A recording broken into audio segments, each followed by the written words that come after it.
Man takes a family photo, then notices a figure behind his daughter.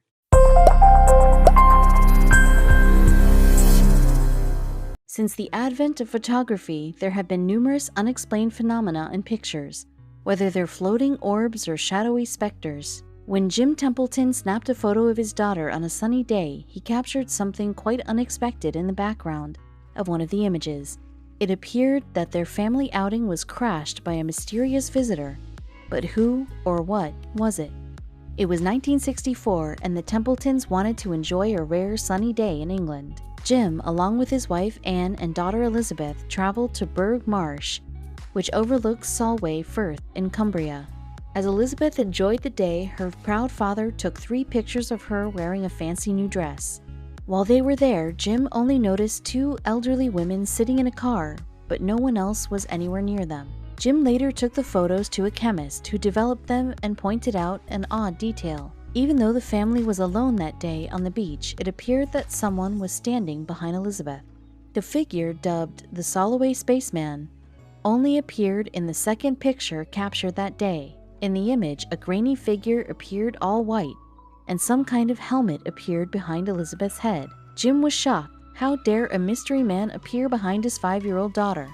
He reached out to the local police department. The investigators didn't feel like there was cause for alarm, but this didn't satisfy Jim. It came to the attention of the local paper, the Cumberland News.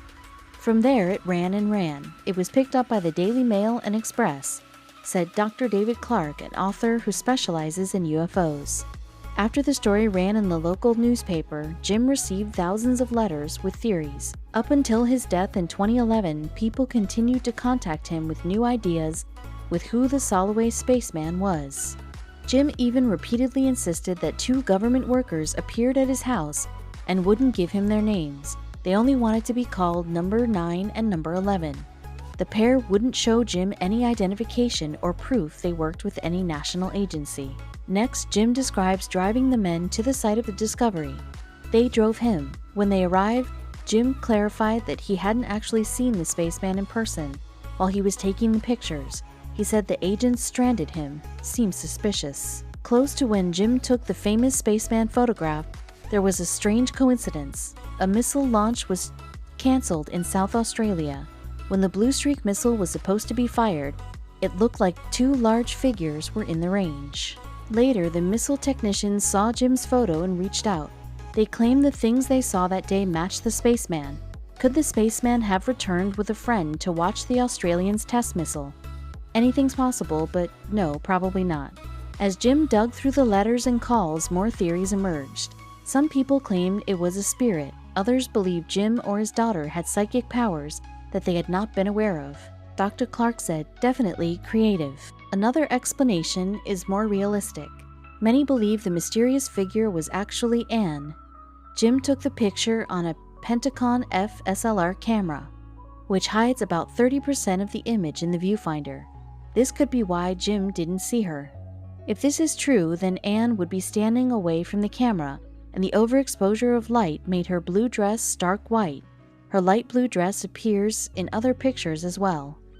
UFOlogists heartily disagree with this theory. Looking at the picture, they argue that the simple explanation makes the most sense, and to them, it's the idea that a random space traveler happened to be secretly standing on Earth and appeared in Jim's picture. When Jim captured the picture, the space race between the US and Soviet Union was only getting started. With a growing collective interest in aliens, people were looking up at the universe and wondering what could be hidden out of sight. There was a whole series of photos, usually taken with box brownie cameras, showing flying saucers like you would see in Doctor Who, War of the Worlds, and B-movies, Dr. Clark said. Jim's picture is much more exciting than others from this time though.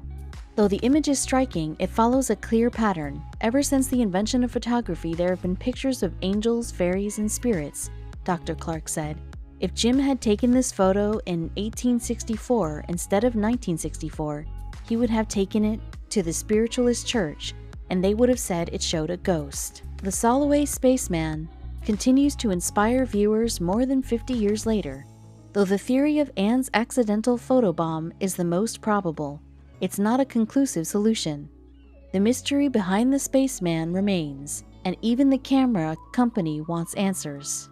Photo specialists at Kodak tested the photo for tampering and pronounced it was legit. They even offered free film for a year to anyone who could identify what appeared behind Elizabeth. To this day, no one can say what it is for sure, but the key would hide in a photograph controversy from decades earlier. Since it was the middle of World War I, 10-year-old Frances Griffiths and her cousin Elsie Wright were in need of an uplifting project. Frances had come from South Africa to stay with the Wright family while her father was fighting in the war. The Wrights lived in Cottingley, England, in a lovely cottage with a wooded backyard that led down to a stream. Frances and Elsie, who was 16 and very artistic, spent many of that summer morning playing by the water, escaping the stressful world around them. However, as youngsters do, they often got in trouble. They returned daily from the stream with shoes and clothes soaked with water, and Elsie's mother Polly was tired of it. When one day she had enough, they had an excuse ready. "We're only going down there to see the fairies," they told her, and said they could prove it. Elsie asked her father, who was a hobbyist photographer, if the girls could borrow his camera to provide photographic evidence. He chuckled at the idea but obliged, thinking there wasn't any harm in letting the youths have a little fun. Frances and Elsie trooped out to the stream, camera in tow. When they came back half an hour later, they returned the camera to Mr. Wright with a triumphant declaration that they had gotten a photo of the fairies.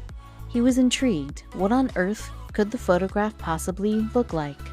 After dinner, he took the photographic plate into his darkroom to develop it.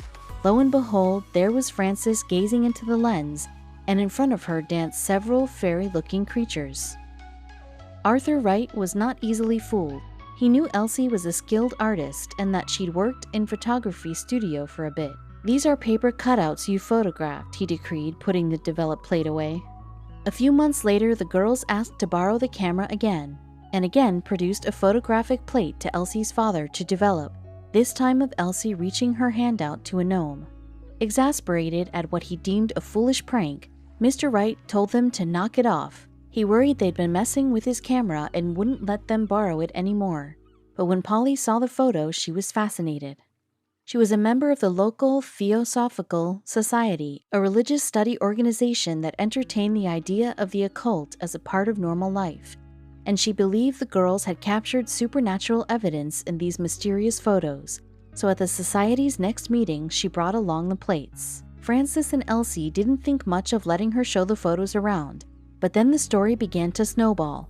Polly's Theosophy peers were also convinced the images were real, and they asked to display them at the Society's annual conference. By the time the images had reached Edward Gardner, one of the Theosophical Society's leading members, it was too late for Frances and Elsie to stop their spread. The camera companies Kodak and Ilford were both called upon to verify whether or not the images were fake, and produced inconclusive results. Meanwhile, Elsie and Frances were being asked to speak and appear on stage at bigger and bigger Theosophical Society events.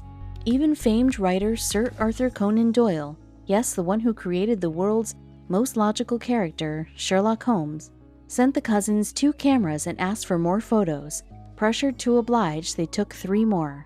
When Doyle saw the photos, he was ecstatic, believing unequivocally that the cousins had proved beyond doubt that fairies were real. He wrote articles in the press about it, and the story really picked up traction. By this point, the cousins were worried. There was no way the truth could be revealed now. They'd be in huge trouble, so they waited, and over the years, they maintained that the photos were real. But by 1983, when Elsie was 82, they figured it was safe to come clean. In an article published in the magazine The Unexplained, Elsie told how she'd drawn the fairies on paper, carefully cut them out, and attached them with long hat pins to their surroundings.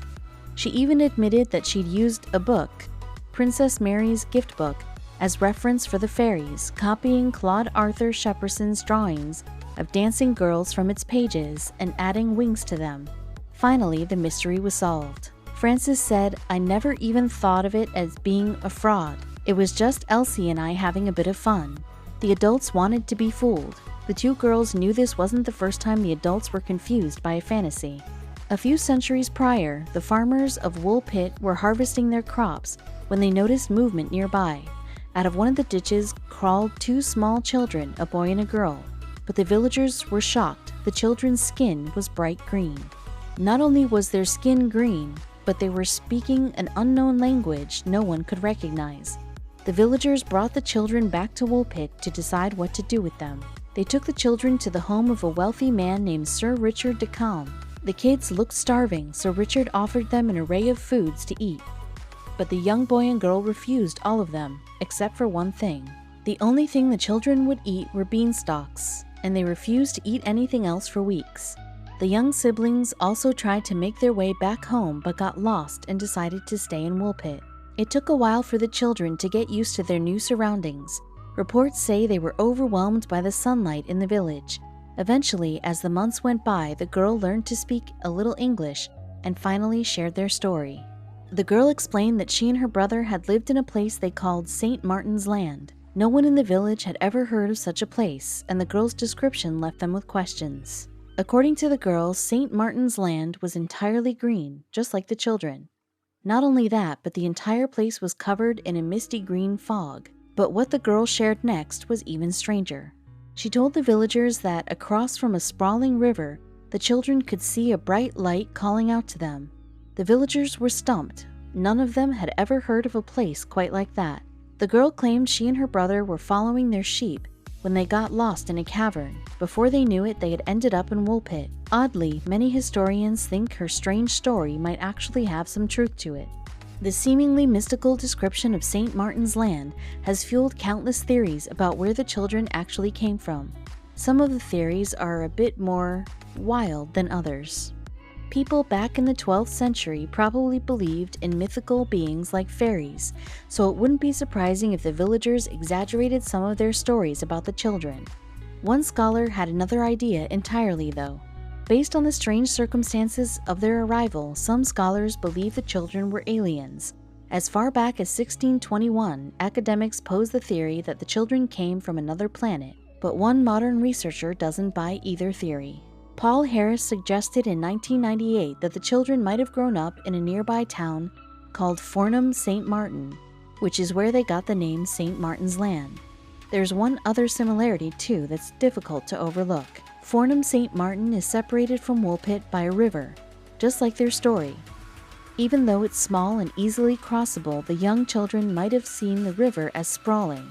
But if the siblings were from a nearby town, why was their skin green? One theory suggests the children suffered from hypochromic anemia, which leaves people with green-tinged skin. If the villagers had never seen it before, it's understandable that they would be a little freaked out. One key piece of evidence supports that theory. Hypochromic anemia is caused by a poor diet. Several reports about the children suggest that they were near starvation by the time they were found, which would line up with the disease's symptoms. But why were they running away in the first place? Harris noted that there was a battle at Fornham St. Martin in 1173. Around the time the children arrived in Woolpit, several Flemish immigrants were killed, which might have included the siblings' parents, leaving them to fend for themselves. If the children were in fact Flemish, it could be the reason none of the villagers recognized the language they were speaking. The accounts of the children's later lives differ, but they all agree on a few key details. Most agree that the boy died not long after arriving in Woolpit, but that his sister lived to adulthood. Some records even indicate that she lived a long and healthy life, and maybe even got married. We might never know the true story of the green children in Woolpit, but researchers can all agree on one thing: humans have been inexplicably spotting green people for centuries.